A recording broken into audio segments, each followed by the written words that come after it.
ओम अज्ञानतिमिरन्धस्य ज्ञानाञ्जनशलाकया चक्षुरुन्मीलितं येन तस्मै श्रीगुरुवे नमः। श्रीचैतन्यमनोभीष्टं स्थापितं येन भूतले स्वयं रूपा कदा मह्यं ददाति स्वपदान्तिकं। वन्देऽहं श्रीगुरु श्रीयुतापदकमलं श्रीगुरून् वैष्णवांश्च श्रीरूपं सागरजातं सहगण रघुनाथं वितं तं सजीवं सावधूतं सावधूतं परिजनसहितं कृष्ण चैतन्य देवं श्रीराधा कृष्ण पादान सहगण श्रीललिता श्रीविशाखान विटांश्च। हे कृष्णा करुणा सिंधु दीनबंधु जगतपते गोपेश गोपिका कांत श्री राधा कांत नमोस्तुते। तप्त कांचन गौरांगी राधे वृंदावनेश्वरी विष्णु भानुसुते देवी प्रणमामि हरिप्रिये। वाञ्छाकल्पतरुभ्यश्च कृपा सिन्धुभ्येव च पतितानां पावनेभ्यो वैष्णवेभ्यो नमो नमः। जय श्री कृष्ण चैतन्य प्रभु नित्यानंद श्री अद्वैत गदाधर श्रीवासादि गौर भक्तवृंद। हरे कृष्णा कृष्णा कृष्णा हरे हरे हरे राम राम राम हरे हरे। नमो विष्णु पादाय कृष्ण पृष्ठाय भूतले श्रीमते भक्ति वेदांत स्वामी निति नामिने नमस्ते सरस्वती देवे गौरवाणी प्रचारिणे निर्विशेष शून्यवादी पाश्चात्य देश तारिणे। नमो विष्णु पादाय कृष्ण पृष्ठाय भूतले श्रीमते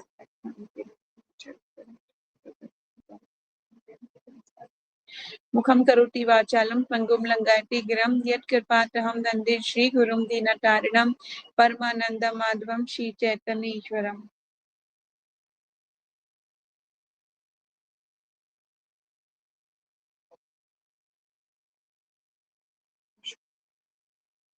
प्रणाम। चलिए शुरू करते हैं। श्रीमद् भागवतम स्कंध 1 चैप्टर नंबर 9 और आज का हमारा श्लोका है श्लोका नंबर 42।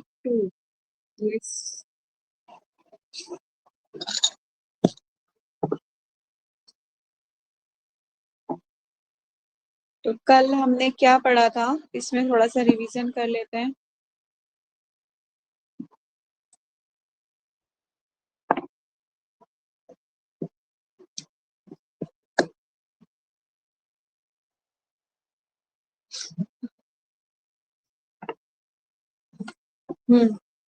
तो कल भीष्म पितामह याद कर रहे थे कि वो क्षण जब उन्होंने क्या किया था, भगवान श्री कृष्ण ने अपनी प्रतिज्ञा तोड़ते हुए रथ का पहिया उठा लिया था और वे उनकी तरफ मारने के लिए दौड़े थे।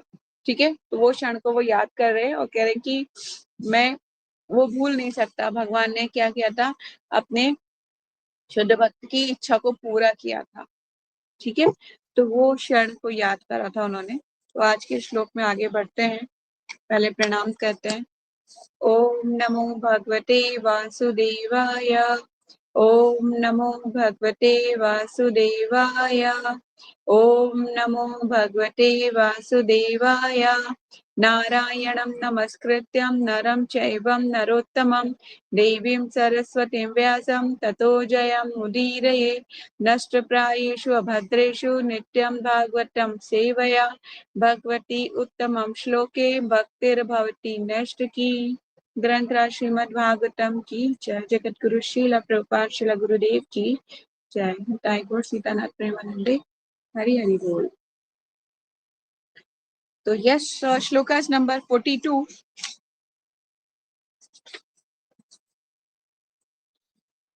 मैं पढ़ना शुरू करती हूँ, आप लोग निकाल लीजिए अपना अपना भागवतम। ठीक है। तम इमम अहम अजम शरीर भाजनम हृदय अधिष्टम आत्मा कल्पितानां प्रतिदशम इवम एक स्कंधा अकरम एकम समाधिगता अस्मिं विभूति भेद मोह। शब्दार्थ। तम उस भगवान को, इमम इस समय जो मेरे समकर्ष है, अहम में, अजम अजन्मा, शरीर भाजम बद्ध जीव के, हृदय हृदय में धिष्टम स्थित आत्मा परमात्मा कल्पताम शुष्क चिंतकों का प्रतिदशम प्रत्येक दशा में एव सदस्य एक स्कंधा सॉरी एक एकधा एक नहीं अकम सूर्य को एकम एक केवल एक समाधि गता अस्मि मैं ध्यान में समाधिस्थ हूँ विधुता मुक्त होकर वेद मोहा द्वैत की भ्रांत धारणा से। क्या बोल रहे हैं देखते हैं। अब मैं पूर्ण एकाग्रता से एक ईश्वर श्री कृष्ण का ध्यान कर सकता हूँ जो इस समय मेरे सामने उपस्थित हैं, क्योंकि अब मैं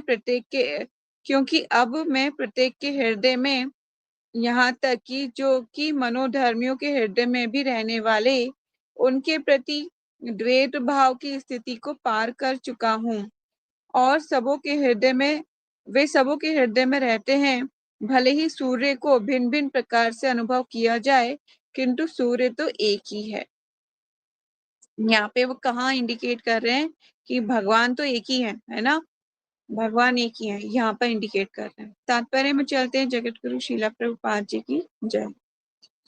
भगवान श्री कृष्ण एक परम भगवान है, लेकिन उन्होंने अपनी अकल्पनीय शक्ति के द्वारा अपने आप को अनेक अंशों में विस्तारित कर रखा है। आपको ये लाइन मार्क करनी है, हाईलाइट करनी है। द्वैत भाव उनकी इस अकल्पनीय शक्ति को न जानने से उत्पन्न होता है। भगवत गीता 9.11 में भगवान कहते हैं, जो मूर्ख है वे ही उन्हें मात्र मनुष्य मानते हैं। ऐसे मूर्ख व्यक्ति भगवान की अकल्पनीय शक्ति से अवगत नहीं रहते।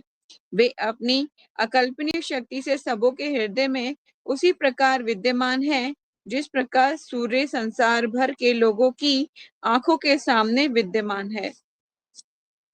भगवान का परमात्मा रूप उनके पूर्ण अंश का विस्तार है।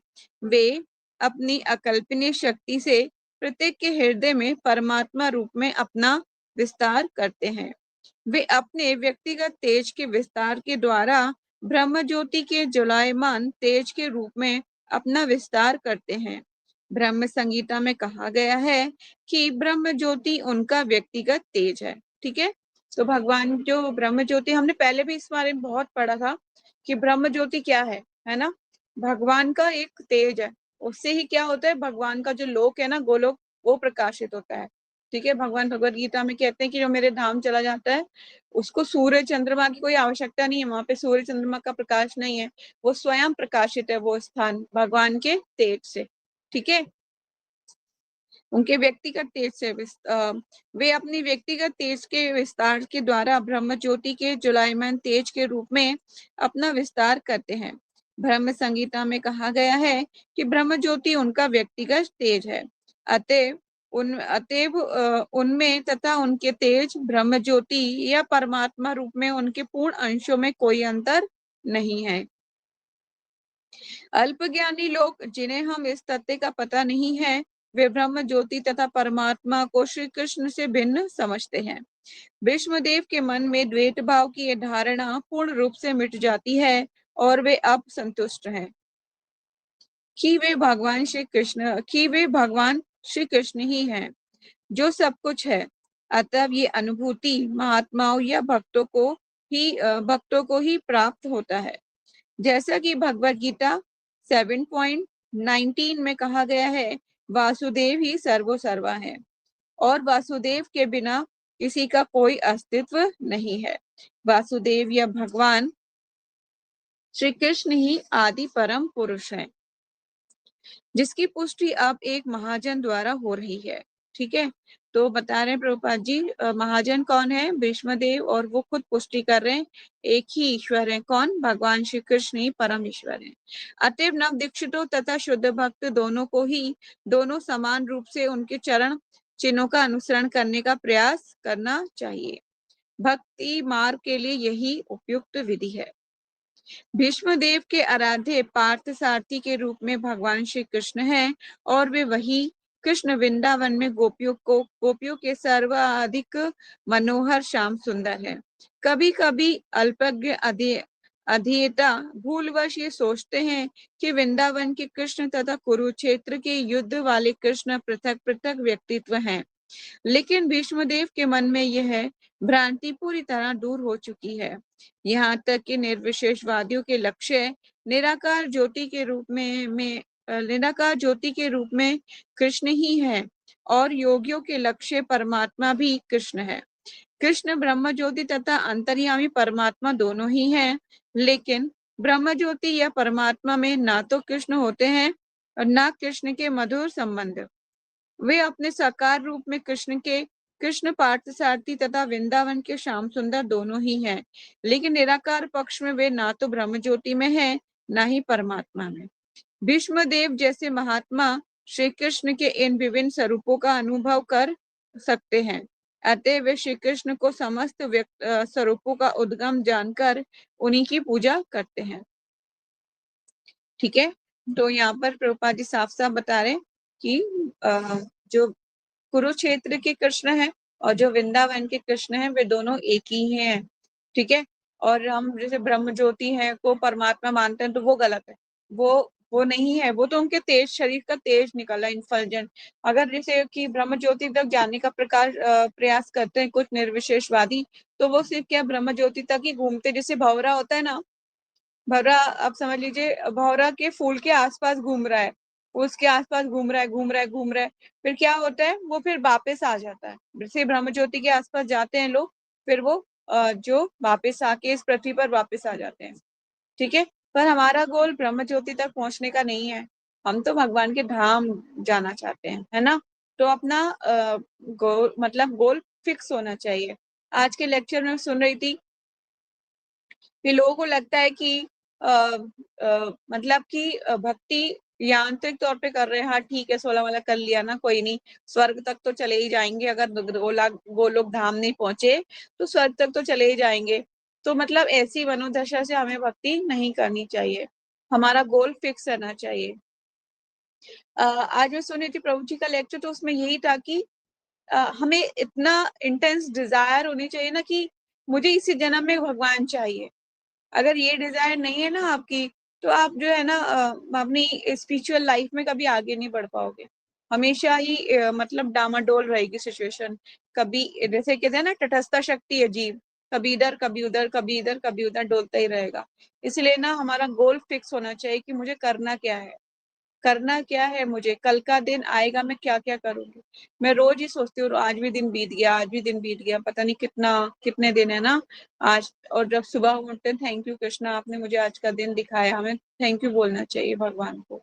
कितने ऐसे लोग हैं जो रात में सोते के सोते रह जाते हैं, सुबह का दिन ही नहीं देख पाते, है ना।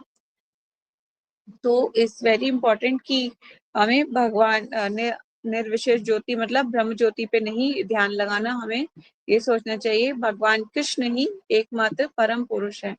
ठीक है, नेक्स्ट श्लोका जयश्री पढ़ोगे आप, सूतो वाचा।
हो गया। तो थैंक यू सो मच। यहाँ पर प्रभुपाद जी जो है अब जो है सूत गोस्वामी जो है बोलना शुरू कर रहे हैं।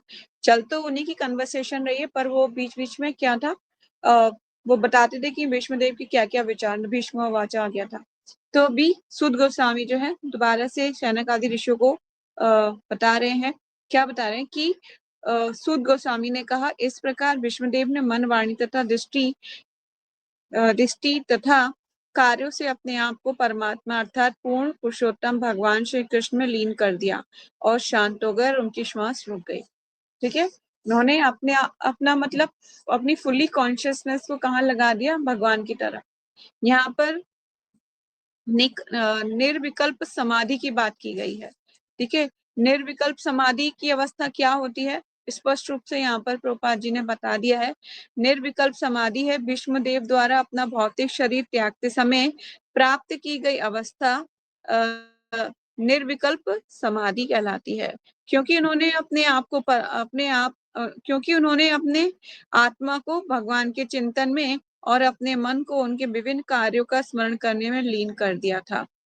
ठीक है, उन्होंने भगवान की महिमा का कीर्तन किया और अपनी दृष्टि से वे अपने समक्ष खड़े साक्षात भगवान का दर्शन करते रहे। इस प्रकार उन्होंने सारे कार्यकलाप अविचल भाव से भगवान में एकाग्र हो गए। ठीक है, ये क्या कहलाती है, निर्विकल्प समाधि।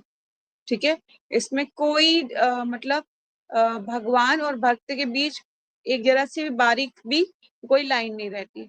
वो मतलब पूरी तरह से कॉन्शियसनेस में भगवान का स्मरण कर रहा होता है, मतलब साक्षात। उसके मन में कोई भावना नहीं होती, अरे कि मैं मर रहा हूँ, मेरे बच्चों का क्या होगा, या फिर मैंने कहीं पे बहुत सारा धन रखा हुआ है तो उसका क्या होगा, या फिर क्या होगा, ये क्या होगा, मतलब उसको कोई भी और अदर थॉट्स नहीं होते जिसे बोलते हैं, और सीधा भगवान की तरफ कॉन्शियसनेस रहती है, उसके एकाग्र रहती है। दिस इज कॉल्ड अ निर्विकल्प समाधि।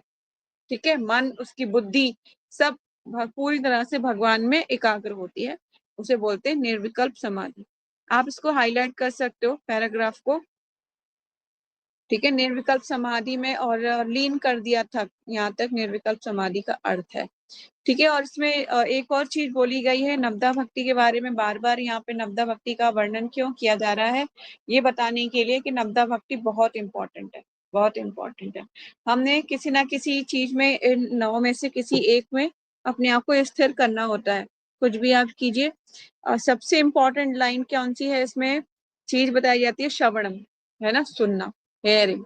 मुझे बताइए, कुछ लोग ऐसे होते हैं जो कब पढ़े लिखे नहीं होते, वो कैसे भक्ति में, क्या वो भगवान को प्राप्त नहीं कर सकते, कर सकते हैं भगवान को प्राप्त सिर्फ सुनकर, है ना।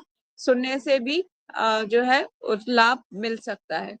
देखिए, हमारी जो ये सुनने की कॉन्शियसनेस है ना, ये मैंने पहले भी बताया था कि अगर हम गहरी निद्रा में भी सो रहे हैं तब भी ये वर्क करती रहती है। अगर हम बहुत गहरी निद्रा में भी सो रहे हैं तब भी ये वर्क करेगी। अब देखिए, कोई नाम पुकारेगा ना, आपका तुरंत ही उठ के खड़े हो जाओगे आप, या फिर अलार्म बज रहा होगा तो आपको सुनाई दे जाएगा। क्यों सुनाई दे रहा है, क्योंकि श्रवण जो कान है वो एक्टिव रहते हैं, हमेशा एक्टिव। ठीक है, एक्टिव रहते हैं। इसी तरह से श्रवण इज वेरी इंपॉर्टेंट, इसलिए श्रवण करते रहना चाहिए।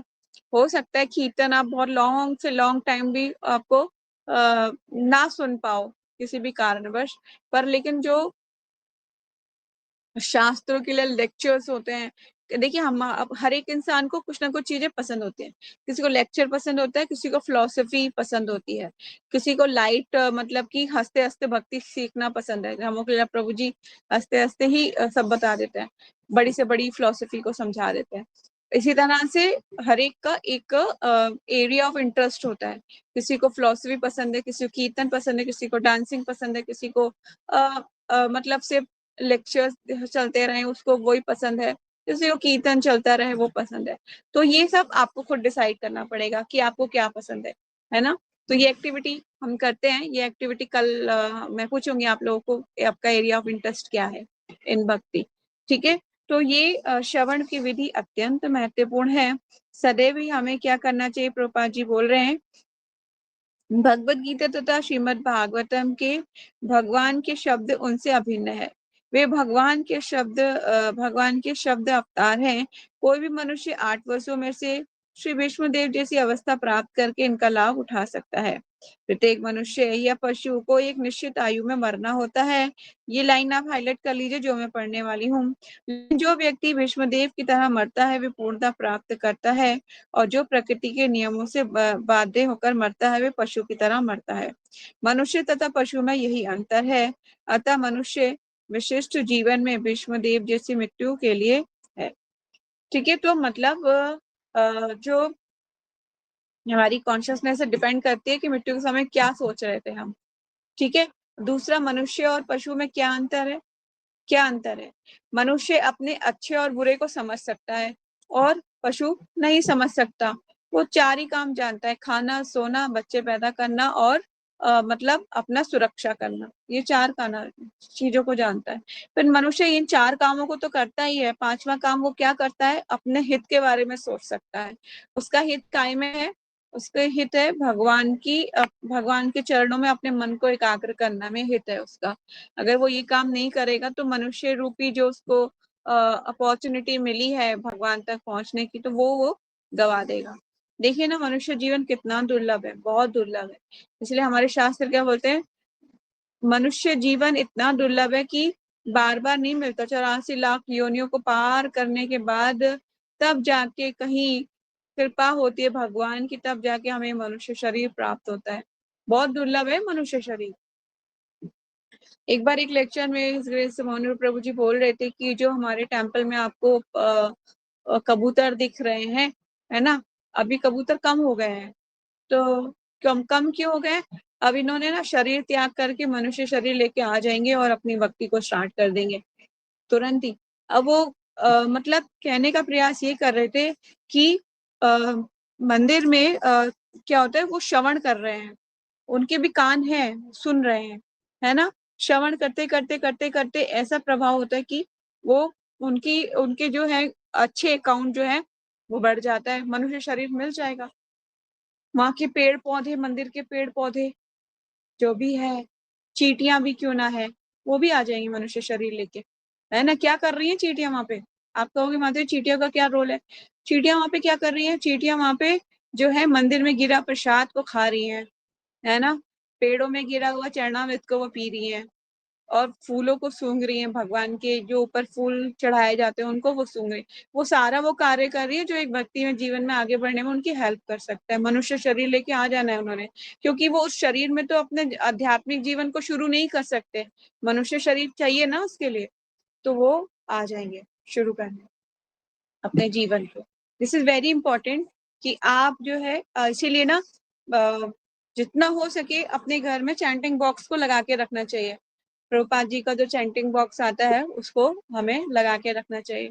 उससे क्या होगा, धीरे धीरे स्टार्टिंग में तो ऐसा लगेगा कि क्योंकि जैसे कि क्या होता है कि अगर किसी कोई बीमारी होती है तो अगर उसको मेडिसिन दो तो कड़वी लगती है ना, तो इसीलिए हमें स्टार्टिंग में तो ऐसा लगता है कि बहुत माता जी ऐसा लग रहा है कि मेरा दिमाग फट जाएगा, लेकिन नहीं, धीरे धीरे सुनते सुनते ना आपको बहुत पीसफुल लगेगा, शांत एकदम मन हो जाएगा। क्योंकि जैसे दवाई खाते रहते हैं तो हमारा जो भवरोग है दूर होता रहता है ना, हमारी प्रॉब्लम खत्म होती रहती है। तो इस तरह से जब सुनते रहोगे ना, तो मन हृदय शांत हो जाएगा।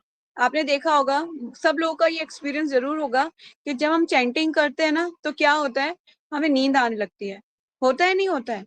भले ही हमने फुल्ली नींद ली हुई है, अपनी एक रात पहले पूरा अच्छे से सो चुके हैं, लेकिन चैंटिंग के टाइम पे फिर भी नींद आती है। क्यों आती है नींद? क्या रीजन है इसके पीछे? रीजन ये है कि हमारा मन शांत हो जाता है। जब मन शांत हो जाता है तो आंखें बंद हो जाती हैं, और तब हमें नींद आने लगती है उस टाइम। क्योंकि देखिए, जब मन घबराता है या फिर उसे एंजाइटी टेंशन होती है तो उसको नींद नहीं आती, है ना। नींद की पिल्स खा के सोते हैं, नहीं सोते हैं लोग, नींद की दवाई खा खा के सोते हैं क्योंकि उन्हें टेंशन होती है, नींद नहीं आती है। लेकिन जिसका मन शांत होता है उसको ही नींद आती है। तो हरे कृष्णा महामंत्र का जप करके मन शांत हो जाता है, तब उसको नींद आने लगती है। तो यही है हरे कृष्णा महामंत्र। इसलिए चैंटिंग बॉक्स, मेरे घर में 2 चैंटिंग बॉक्स हैं, वैसे तो 3 है, लेकिन 2 चैंटिंग बॉक्स हैं। अब वो दोनों ही 24 आवर्स प्ले रहता है, 24 आवर्स। एक दिन भी बंद नहीं होते, यहाँ तक कि वो इन्वर्टर पे चलते हैं, वो कभी लाइट भी चली जाती है पर वो बंद नहीं होता, वो चलता ही रहता है। उससे क्या है कि मैं तो सुन ही रही हूँ, आसपास के लोग भी सुन रहे हैं, और जो घर में रहने वाले इंसेक्ट्स हैं, जो चींटी मकड़ी ये वो सब सुन रहे हैं। अब सुनने के बाद क्या हो रहा है, पेड़ पौधे जो घर में वो भी सुन रहे हैं। उसके क्या है, वो नेक्स्ट बर्थ लेके आ जाना है, मनुष्य शरीर लेके आना है और अपनी भक्ति शुरू कर देनी। तो मैं इनडायरेक्टली कह लो तो मतलब प्रीचिंग कर रही हूँ इनडायरेक्टली, ठीक है ना। तो वो उनको वो लाभ हो रहा है उसका, इसीलिए तुलसी महारानी गार्डन में भी कुछ टाइम पहले हमने ये शुरू किया था, पर वो रेनिंग सीजन में वहाँ करंट का प्रॉब्लम की वजह से वहां से हटा दिया गया, मैंने हटा दिया चैंटिंग बॉक्स पर। लेकिन जो है वहाँ की जो पेड़ पौधे और जो इन्वॉल्वमेंट है ना, सो पावरफुल हो जाता है, इतना ज्यादा ओजस्वी तेजस्वी।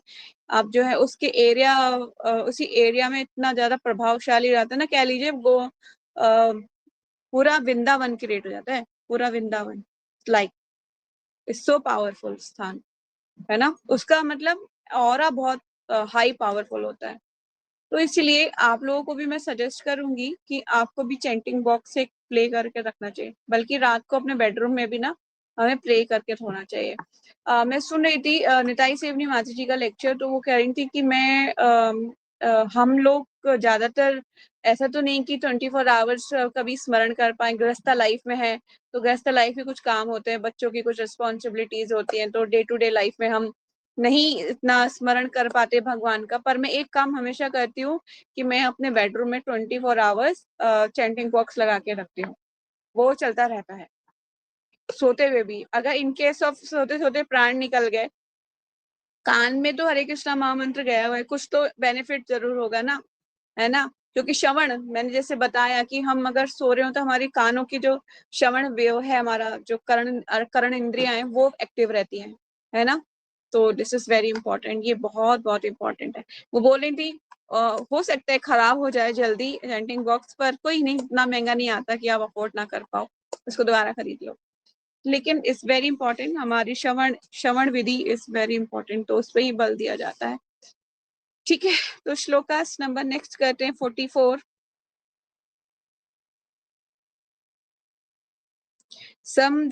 समधानम आज्ञा भीष्म ब्राह्मणे निष्कले सर्वभिभुवस्ते तूष्णी वया शिवा दिना तले संपदनाम में लीन होकर आ गया। इसे जानकर भीष्म श्री भीष्मदेव के विषय में ब्राह्मणी पर ब्रह्म में निष्कले असीम सर्व उपस्थित सभी लोग अपूर्व ते वे सब हो गए तुक्षीणम मौन वयासेव पक्षियों की तरह दिन अत्य दिन के समाप्त होने पर।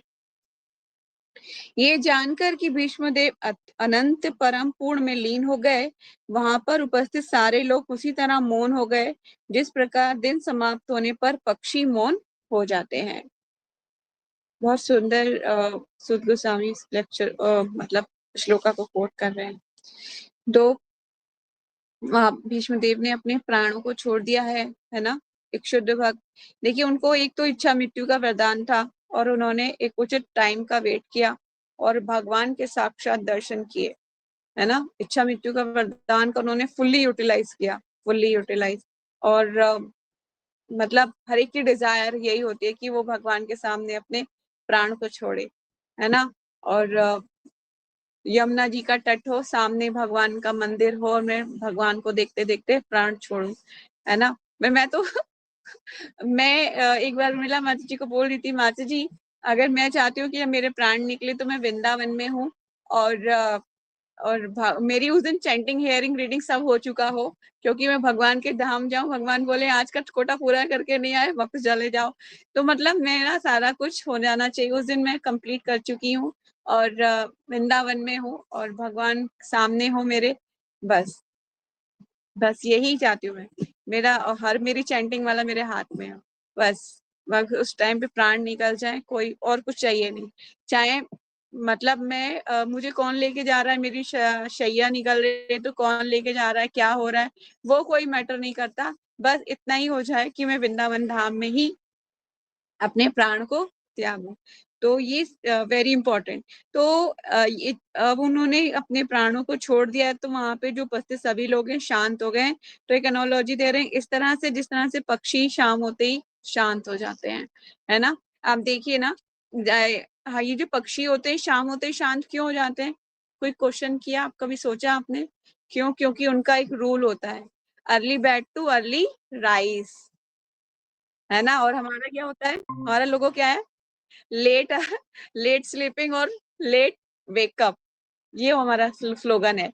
लेकिन उनका होता है early early early sleep too early rise, जल्दी उठते हैं और जल्दी सोते हैं। इसलिए आप देखो, सुबह जैसे ही सुबह के 5 बजते हैं और दिन की शुरुआत होने से पहले ही, है ना, वो अपना चहचहाने शुरू हो जाते हैं पक्षी लोग। आप न भी नोटिस करना इस बात को, उनकी आवाज आना शुरू हो जाती है। क्यों? क्योंकि उनका वो जल्दी वेकअप हो जाते हैं, इसलिए वो शाम का अंधेरा होते ही सो जाते हैं। कभी सोते हुए देखा है आपने? कबूतर वबूतर सब शांत हो जाते हैं, सब शांत, उनकी आईज क्लोज हो जाती है, एक जगह बैठ जाते हैं। अब रात को उनको उड़ाने का भी प्रयास करोगे ना, तो बहुत मुश्किल से उड़ेंगे वो, उनकी आईज क्लोज हो जाती है। ठीक है, तो चलते हैं तात्पर्य में। जगत गुरु शीला प्रभुपाद जी की जय। परम पूर्ण की अनंत शाश्वतता में प्रविष्ट होना या लीन होने का अर्थ है जीव के मूल धाम में प्रविष्ट होना।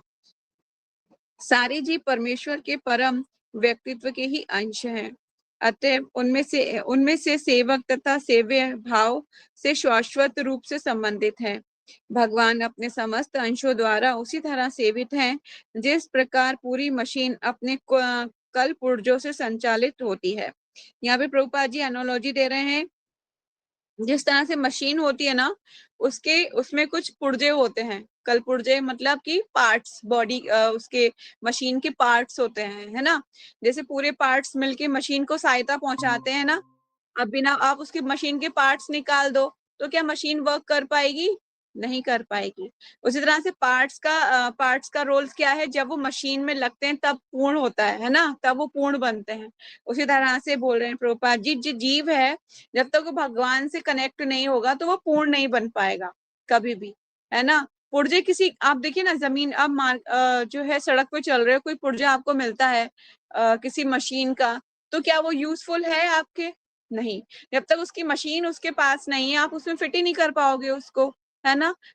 तो इसीलिए पुर्जो मतलब हम जैसे जीवात्माओं की बात कर रहे हैं प्रभुपाद जी, जो जीवात्मा का जो रोल है वो भगवान से जब तक कनेक्ट नहीं है तब तक वो वेस्ट है, कोई उसका यूज ही नहीं है, वो वेस्ट कर रहा है सब कुछ।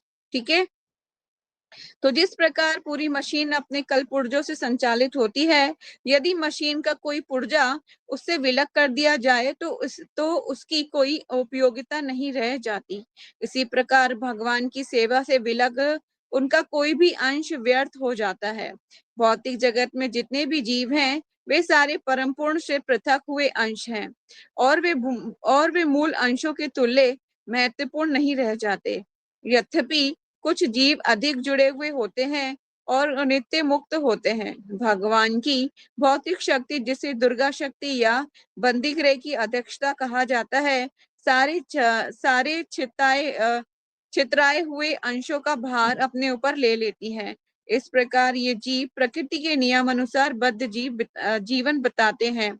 जब जीव को इसका आभास हो जाता है कि वे अपने घर अर्थात भगवत धाम को वापस जाना चाहता है और इस प्रकार जीव में आध्यात्मिक जिज्ञासा जगती है, तो वे आध्यात्मिक जिज्ञासा क्या कहलाती है? ब्रह्म जिज्ञासा कहलाती है।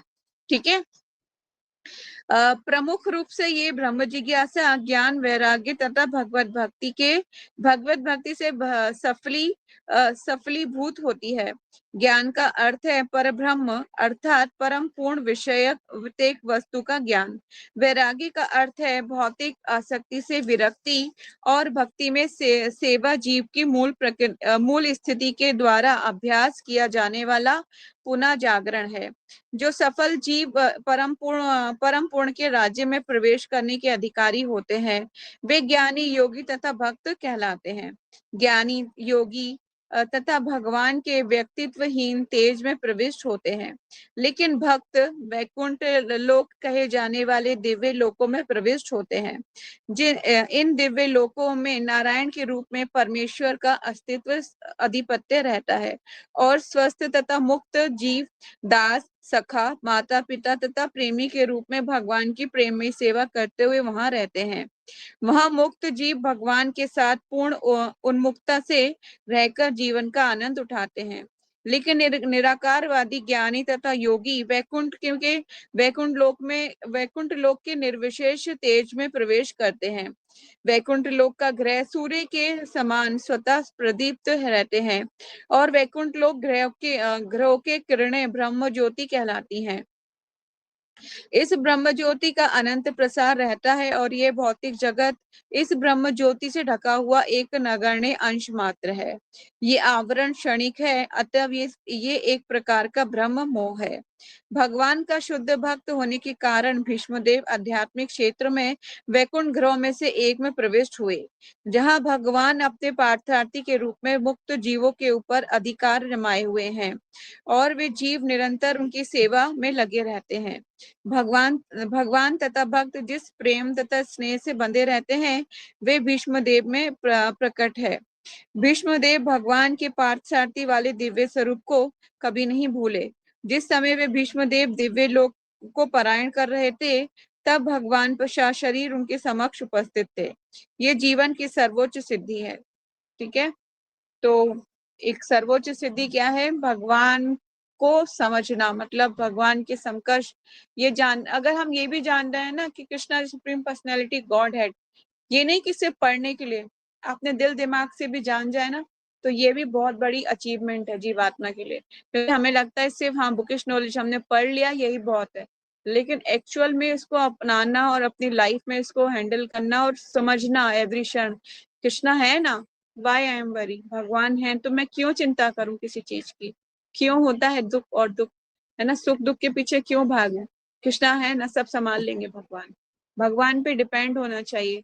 पर इसका मतलब ये भी नहीं है कि आप जो है कर्म ना करो, हमें अपने नियत कर्मों को तो करना ही है, पर लेकिन भगवान को कभी नहीं भूलना। इसलिए बोलते हैं always remember Krishna, never forget Krishna. ठीक है, कभी नहीं भूलना भगवान को, हमेशा याद रखना है। तो आज हमने श्लोका नंबर 44 कंप्लीट कर लिया है। एक और कर सकते हैं क्या? एक श्लोका जयश्री कर लेते हैं।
Thank you Jayashree.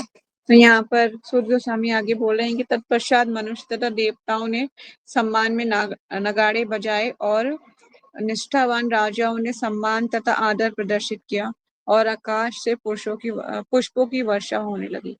ठीक है, तो जब उन्होंने अपना शरीर त्याग कर दिया तो वहां पर उपस्थित सभी लोगों ने उनके सम्मान में क्या किया था, हाथ जोड़े थे, सबने हाथ जोड़े खड़े हुए थे सब लोग। आकाश से अलग अलग लोगों से क्या हो रहा था, फूलों की वर्षा हो रही थी। ठीक है, क्योंकि वो भगवत भक्त हैं। ठीक है, इसीलिए ये नहीं कि वो एक महान योद्धा थे और बड़े ओजस्वी तेजस्वी थे, ये तो सेकेंडरी है। प्राइमरी क्या है कि उन्होंने वो भगवान के भक्त हैं, सबसे बड़ी बात यह है। देखिए, भक्त होना ये आसान काम नहीं है, बहुत बड़ी बात होती है, बहुत बड़ी अचीवमेंट है। आपसे मैंने पहले ही बोला है कि आप हरि नाम का जप कर पा रहे हो, कैसे पूर्व जन्म में आपने दान तप यज्ञ अनुष्ठान परिक्रमाएं सब कर चुके हो, तब जाके आप हरि नाम निकाल पा रहे हो अपने मुंह से। ये आसान कार्य नहीं है। ठीक है, इसको टेकन ऑफ ग्रांटेड नहीं लेना। हाँ ठीक है, कर तो रहे ना चैंटिंग, कोई बात नहीं, हो रही है ना, एक दिन छूट जाएगा तो क्या हो जाएगा, कोई फर्क थोड़ी नहीं पड़ता है। ऐसे आपके थॉट्स नहीं होने चाहिए, नहीं होने चाहिए। ये बहुत दुर्लभ है, दुर्लभ दुर्लभ। सिर्फ हमें एक प्रोसेस में बंध के नहीं देखना, ये देखना है कि ये ये मेरी जिंदगी है, मतलब हरि नाम, मेरी सांस निकल जाए पर हरि नाम न छूटे, ऐसा होना चाहिए आपका मोटिव। ठीक है, शरीर की मतलब कि समझ लीजिए सारी आपको मतलब कह लीजिए ना, सेंटर ऑफ इंस्ट्रक्शन, आकर्षण का विषय जो होता है ना, सेंटर ऑफ अट्रैक्शंस बोलते हैं, वो होने चाहिए भगवान। तो इसलिए बहुत इंपॉर्टेंट है आप हरि नाम का जप करें, और ये भक्त के सम्मान के लिए सब लोगों में से फूलों की वर्षा हो रही है। ठीक है, तो इट्स वेरी इंपॉर्टेंट, भक्त का सम्मान तो ये सब तो करना ही है। जिस तरह से क्या हुआ था कि प्रहलाद महाराज जो माता कयाधु के गर्भ में थे, तो इंद्र उन्हें ले जा रहे थे कि ये छोटा असुर इनके गर्भ में है, ये और बड़ा उधम मचाएगा। क्योंकि उस टाइम पे हिरण्यकशिपु जो है अपनी तपस्या में लीन था। तो माता कयाधु को ले जा रहे थे घसीट के, है ना, बालों से पकड़ के, आप देखेंगे 7th कैंटो में लिखा हुआ है। तो फिर ना नारद मुनि आए थे, नारद मुनि कहे इंद्र ये तुम्हें शोभा नहीं देता, तुम ऐसा क्यों कर रहे हो। तो कहते हैं कि ये एक छोटा हिरण्यकशिपु आने वाला है, ये तो उससे भी ज्यादा उधम मचाएगा। बोले नहीं नहीं, ये माता कयाधु के गर्भ में भक्त है भगवान का, और ऐसा करोगे ना तो तुम्हें अवैष्णव अपराध लगे। तो वो डर जाते हैं इंद्र, और मुंह की कयाधु की परिक्रमा करके चले जाते हैं। तो कहने का अर्थ ये है कि वैष्णव होना और सम्मान, ये बहुत बड़ी बात है अपने में, एक ना भक्ति में, जीवन में। और भगवान के जब अगर हम अच्छे से भक्ति करेंगे, प्रहलाद महाराज के जैसे सीखना चाहिए ना। प्रहलाद महाराज कितना पूर्ण शरणागति थे भगवान पे, बाप रे बाप। मतलब कि पागल हाथी उन्हें मारने के लिए आ रहे हैं, पर ओम नमो भगवते वासुदेवाय कभी नहीं छूटा। मतलब मुझे लोग इतना इंस्पायर्ड करते ना हमेशा से। जब भी मैंने 7th कैंटो पढ़ा था श्रीमद् भागवतम का, तो मैंने 20 डेज में कंप्लीट कर लिया था 7th कैंटो। इतना इसमें रस आ रहा था, इतना रस आ रहा था। तो मतलब अ, ऐसा नहीं है कि मुझे कोई भाग दौड़ी कर रही थी मैं कि मुझे जल्दी जल्दी कंप्लीट करना है, वो अलग बात थी। पर लेकिन सबसे इम्पोर्टेंट बात ये थी कि आपका इंटरेस्ट आ रहा है उसमें, है ना। सब कुछ छोड़ दिया था, मतलब कहने के मतलब ये कि मैं पूरे दिन में लगभग 8 आवर्स में जरूर पढ़ रही थी, 8 आवर्स। उसमें 700 से ज्यादा पेजेस हैं। तो मतलब इतना वन बाई वन आगे क्या हो रहा है स्टोरी में, आगे आप क्या बोलेंगे प्रहलाद महाराज, अब क्या हो रहा है, अब क्या हो रहा है, अब क्या हो रहा है। तो इट्स वेरी इंपॉर्टेंट। तो we should learn about the कि हमें 12 महाजनों को कैसे लेना है, कैसे उनको समझना है कि भक्ति में क्या करते थे वो, ऐसा कि वो भगवान के प्रिय भक्त बन पाए। ये थोड़ा सा हमें ध्यान रखना है कि ऐसा हमें क्या करना है कि हम भी भगवान के प्रिय बन जाए। तो इसलिए हमें उनके जो बताए गए इंस्ट्रक्शन है उनको फॉलो करना चाहिए, है ना। It's very important. तो हमें लर्न सीखना चाहिए कैसे करना है भक्ति, क्या होना चाहिए, मूड ऑफ भक्ति क्या है, कौन से रूप पे आप भगवान के जो है अपने मन को एकाग्र करना चाहते हो, ये डिपेंड करता है। ठीक है, तो आज हम यही वाइंड अप करेंगे. If you have any question you can ask. ठीक है. हरे कृष्णा.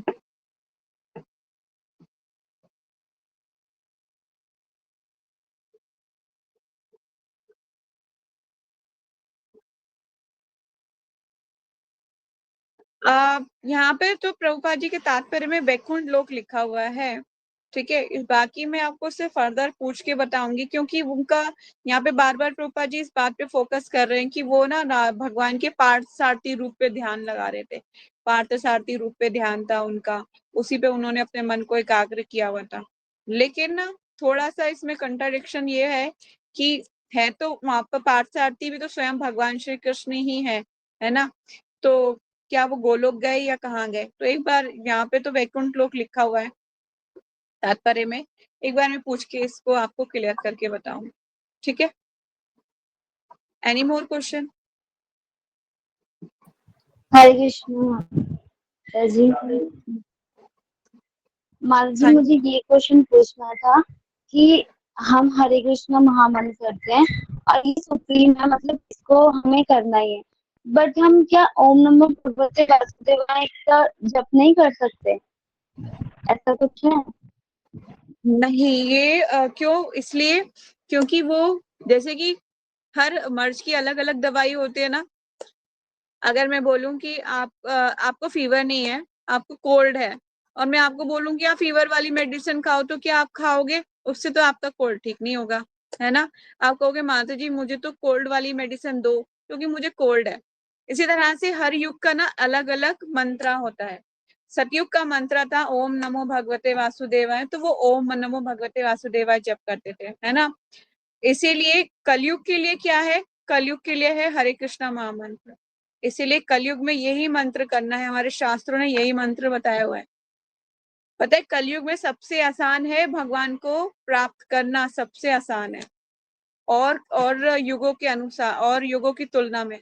पर क्या है, दुर्लभ है, ये अत्यंत दुर्लभ. हर कोई एक्सेप्ट नहीं कर पाता. हर किसी से बोलिए ना, हमको भगवान का नाम निकालने में कितनी उसको तकलीफ होती, बोल नहीं पाता. मुंह में ही रह जाता है, मन में ही रह जाएगा, नहीं बोल पाता. बहुत बहुत बहुत मुश्किल है किसी को हरे कृष्णा महामंत्र का जप करवाना, बहुत मुश्किल है. ठीक है. लेकिन बहुत आसान भी है अगर प्रैक्टिस करता रहे ना. अगर अगर कहती है साधक सध जाए.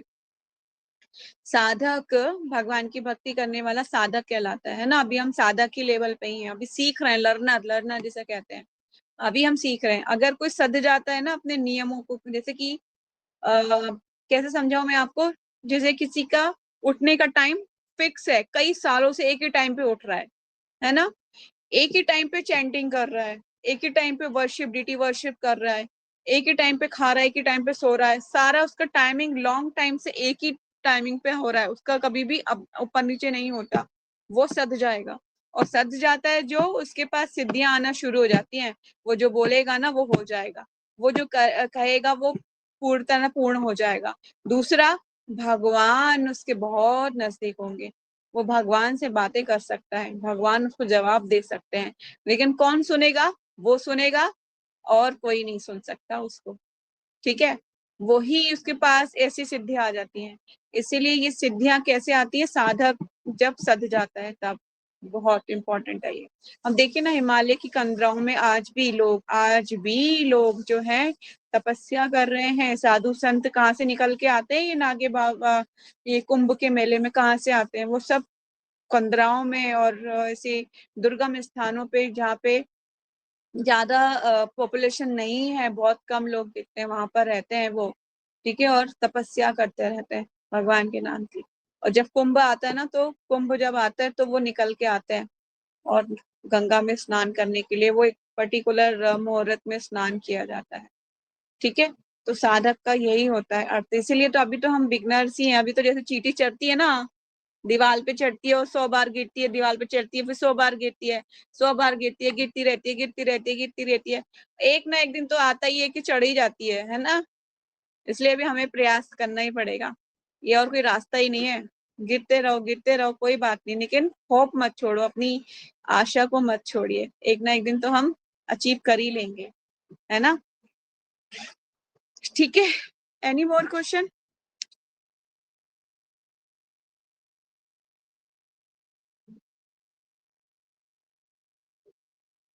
हम्म,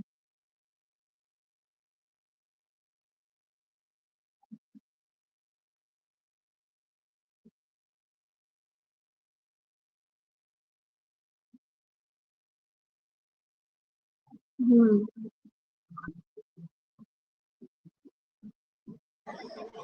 देखिए, जो जयंती वगैरह होती है, जो रिलीजियस होते हैं, जयंती रिलीजियस में तो देखिए भगवान के आविर्भाव ही होते हैं ज्यादातर रिलीजियस तो, है ना। तो most of the time Janmashtami को हम प्रेफर करते हैं। जन्माष्टमी वगैरह बहुत बड़ा त्योहार है, भगवान का जरूर मनाना चाहिए। और यहाँ पे भौतिक दृष्टि की बात हो रही है कि प्रमाण, शास्त्रों के प्रमाण अनुसार किसी सामान्य व्यक्ति का, वे भौतिक दृष्टि से कितना ही बड़ा क्यों ना हो, जयंती मनाना भगवान के प्रति अपराध है। यहाँ पे ये बात बोली जा रही है। ठीक है, रिलीजियस नहीं बताया जा रहा कि रिलीजियस हो या नहीं हो, यहाँ पे भौतिक दृष्टि की बात हो रही है कि भौतिक दृष्टि से मतलब कि हम भगवान सुप्रीम मान रहे हैं उस बंदे को। भगवान से बड़ा तो है ही नहीं कोई भी, हम उसको बहुत बड़ा मान रहे हैं, उसकी जयंती वगैरह मना रहे हैं, तो वो गलत है। इसीलिए यहाँ पर वो अपराध है भगवान के प्रति, क्योंकि भगवान से महान समझ रहे हैं उसको हम। ठीक है, इसलिए जन्माष्टमी वगैरह जो त्योहार है, इनको प्रमोट करके आगे बढ़ाना चाहिए, ना कि हमें किसी जयंती को लेके पकड़ के बैठ जाना चाहिए और उसी को मनाना चाहिए। वो उसके प्रति अपराध है, क्योंकि भगवान के बराबर तो कोई हो नहीं सकता, सब भगवान से नीचे ही है ना। तो वो बात यहाँ बोली जा रही है। क्योंकि देखिए, यहाँ की पूरी लाइन पढ़ेंगे ना आप तो समझ में आ जाएगा। मैं पढ़ देती हूँ दोबारा। प्रमाणिक शास्त्रों के अनुसार किसी सामान्य व्यक्ति का, चाहे वे भौतिक दृष्टि से कितना ही बड़ा क्यों ना हो, जयंती मनाना भगवान के प्रति अपराध है। क्योंकि जयंती तो धरा पर भगवान के आविर्भाव दिवस के लिए सुरक्षित है। ठीक है, भीष्मदेव अपने कार्यकलापों के कारण अद्भुत थे, उनका शरीर ईश्वर के धाम को प्रयाण करना भी अद्भुत है। ठीक है, भक्तों का जाना अद्भुत हो सकता है, पर लेकिन जो है और लोगों की भौतिक दृष्टि से जयंती मनाना वो भगवान के प्रति अपराध है। भगवान इसलिए सुप्रीम। कभी भी बोला जाता है ना, कोई बड़ा आदमी आपके पास खड़ा हो और भगवान के दर्शन करने जाना हो, तो भगवान के दर्शन ही करना चाहिए। ठीक है, पहले ये नहीं कि वो बहुत बड़ा भाई बिजनेसमैन था और वो मतलब मैंने उसको पहले उसको प्रणाम कर लिया, तो वो अपराध हो जाएगा भगवान के प्रति। ठीक है, गुरु, अगर गुरु खड़े हैं तो गुरु को प्रणाम करना ये तो कंपलसरी है। लेकिन अगर कोई भौतिक दृष्टि से उन्नत व्यक्ति है और आपको भगवान को प्रणाम करना, तो you should first paid obeisances to lord Krishna. ठीक है, तो आज एनी और कृष्ण।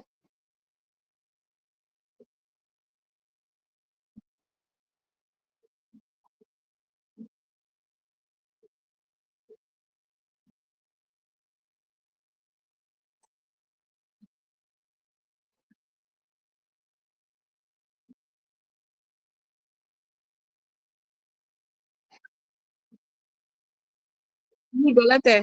कल ही मैं सुन रही थी लेक्चर सर्वप्रिय प्रभु जी का। प्रभु जी बोल रहे थे कि अ, जो शव है उसको सजाने से क्या फायदा है। शव को सजाने से तो किसी का फायदा नहीं होता, ना मरने वाले का फायदा होता है, ना ले जाने वाले का फायदा होता है। मान लो कोई माता जी की डेथ हो गई, उनके शरीर पे फाउंडेशन लगा रहे हो, काजल लगा रहे हो, गहनों से सजा रहे हो, क्या फायदा है उस शव का। शव को सजाने से कोई फायदा नहीं है। जीते जी अगर आप जो अगर वो भक्ति लाभ नहीं करा है, तो कोई फायदा नहीं शव को सजाने से, है ना। कोई फायदा नहीं होता है। इसीलिए इम्पोर्टेंट यही है कि आप जो है सीधा सीधा जो तरीका है उसी तरीके से ले जाया जाए। और उसको बताइए ना, करने उसके फायदा क्या होगा। ये मरे हुए शरीर को सजाने से किसका लाभ हो सकता है। ना तो वो दोबारा जीवित हो रहा है, ना कुछ हो रहा है। वो कर क्या रहा है, मर गया ना वो। उसको सजा के क्या लाभ हो रहा है, कोई लाभ नहीं होता है।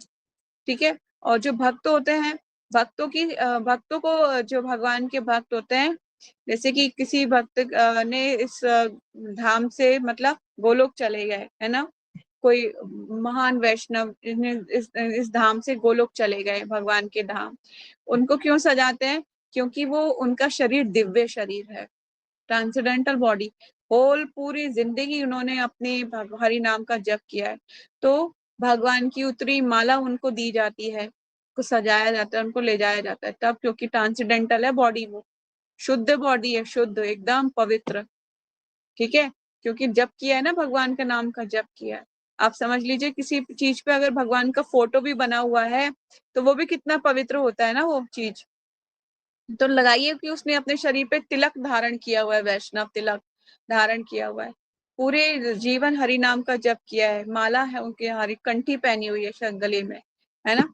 तो कितना इम्पोर्टेंट है वैष्णव का, इस धाम से तिरोधान हो जाता है तो बहुत इम्पोर्टेंट, ट्रांसेंडेंटल होती है, उनको समाधि दी जाती है, समाधि, है ना। तो बहुत इम्पोर्टेंट दिव्य स्थान होता है वो, दिव्य स्थान, तो बहुत इंपॉर्टेंट है, बहुत इंपॉर्टेंट। आपको कभी भी किसी वैष्णव जैसे समाधि, जैसे हम जाते हैं वैष्णव, सॉरी, समाधि पे जाते हैं ना, तो आपको हमेशा वहां की सफाई करनी चाहिए, कोई सेवा मांगनी चाहिए करने के लिए। जब आप ऐसा करोगे ना तो आप देखना आप भक्ति में कितनी जल्दी से आगे बढ़ोगे। क्योंकि और देखिए, और तो कुछ हमारे पास इतने एफर्ट है नहीं, हम भक्ति में रोज गिरते पड़ते रहते हैं, ना ही अच्छे से चैंटिंग। मैं तो, मुझे लगता है कि बहुत पैथेटिक चैंटर हूँ मैं तो, इतने खराब चैंटिंग, मुझे अपनी चैंटिंग कभी संतुष्टि नहीं मिलती। तो कैसे आगे बढ़ेंगे हम भक्ति में? सिर्फ एक ही तरीका है कि वैष्णव की सेवा करेंगे, तब वो वैष्णव भगवान से हमारे लिए प्रेयर करेंगे तो हम शायद कुछ आगे बढ़ पाए, अन्यथा हमारे कोई एफर्ट तो जीरो है, जीरो, कुछ नहीं है, हम कुछ नहीं कर पाएंगे। अगर अगर देखिए, अगर हमें ना कभी भी आप अपने फ्रेंड्स, डिवोटी फ्रेंड से मिले या किसी से भी मिले तो यही प्रेयर करना चाहिए, माता जी मेरे लिए, मेरे भक्ति जीवन के लिए प्लीज आप प्रेयर करना, मैं भक्ति में आगे बढ़ पाऊँ, प्लीज आप मेरे लिए प्रेयर करना। सबसे हमें यही बोलना चाहिए, प्लीज तुम मेरे लिए प्रेयर करो कि मैं भक्ति में आगे बढ़ पाऊँ। ठीक है, क्योंकि आपने इतना भी बोल दिया और सामने वाले ने बोल दिया हाँ मैं I will pray for you, then उसकी प्रेयर जरूर फुलफिल होगी, जरूर लगेगी आपको। ठीक है, we should prayer each and every one, please आप मेरी भक्ति के लिए प्रेयर करना, हरे कृष्णा जरूर बोलना चाहिए ये वर्ड। ठीक है, एनी मोर क्वेश्चन? तो यही वाइंड अप करते हैं और कल भगवत गीता पढ़ेंगे फिर। ठीक है, तो हरे कृष्णा, प्रणाम, वांछा कल्पा तरुभ्यक्ष कृपा सिंधु च पतितानां पावनेभ्यो वैष्णवेभ्यो नमो नमः। अनंत कोटि वैष्णव भक्त बिंदी की जय, नामचार्य दास ठाकुर की जय, जगत गुरु श्रील प्रभुपाद श्रील गुरुदेव की जय, ग्रंथ राज श्रीमद् भागवतम की जय, निताय गौर सीतानाथ प्रेमानंदे, हरि हरि बोल, हरे कृष्णा, प्रणाम, हरे कृष्णा।